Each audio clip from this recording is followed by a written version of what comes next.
all. Now, a study by America's prestigious Yale University has found that babies can tell right from wrong at the age of 6 months. Researchers encouraged infants to choose between characters which they'd seen behaving badly or being well-behaved, and found that even the tots aged 6 months overwhelmingly favoured the good characters, rejecting the unhelpful, naughty ones.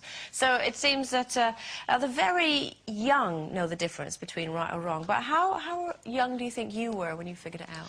Well, I think I was really young, but I think I figured it out by watching, because I was the youngest of 8 children, by watching how much trouble they all got into. So then I'd think, oh, I better not do that then. Because, like, Bernie and Linda, who were very, very close, but they were always fighting and always rowing. So I used to watch them get told off and think, I'm the good girl. I was really annoyingly good.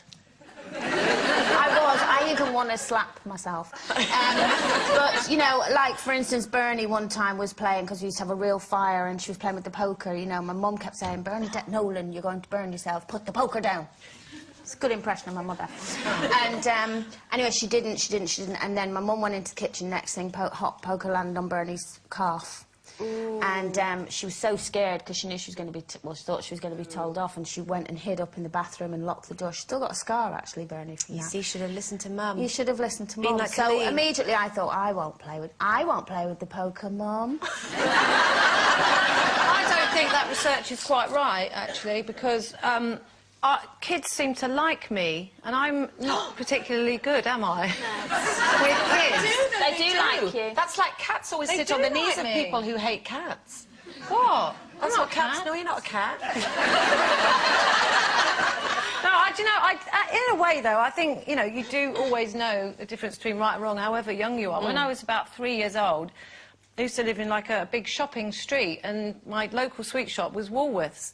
And at 3 years old, I used to go down to Woolworths and steal mouth organs.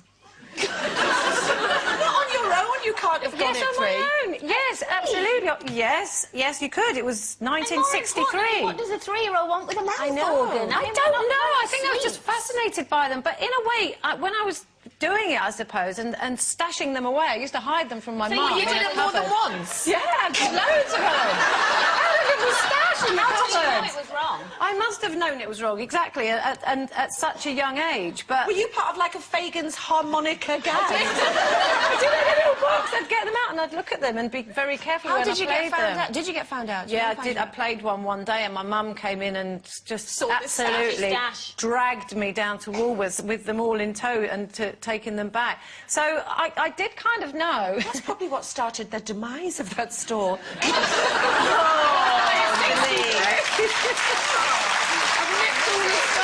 I must admit, I kind of can see the sense in that young babies do know the difference between right or wrong. One thing I don't necessarily agree with is that children are necessarily born good and then, or bad, and then they, you know, they go other way. I think, you know, there are some intrinsically naughty children because they know the difference between good or bad, and they do it anyway.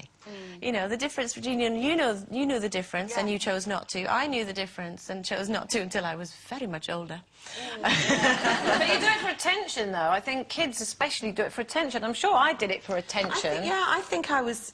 It was much later when I became naughty and rebelled. I was really quite sort of conformist, but all I remember is the difference between fear of my mum and dad, basically. Mum would probably shout and scream more, and it would, and one of the things that I used to do was, sadly, in the olden days, where I used to walk down our street, and Mum would always say, if you're going to cross that road, you ask somebody to help you across. You just think now how lovely it would be if you still had that faith in somebody. But sometimes I would be too embarrassed to ask them, because this is when the days when my mum always dressed me as a boy, and I was sick of people going, yeah, I'll reach Sonny if I asked them to go across the road. They'd go, I'm a girl, like this all the time. So I would just dart across the road, and my mum would hear, and although she never smacked me hard, she always did that thing where they do it, they were like, and if you ever go across that road. But I never used to fear my mum, and yet one look from my dad, who was hardly like, you know, a disciplinarian really of the old school, but one look at... I think that's something that's built in.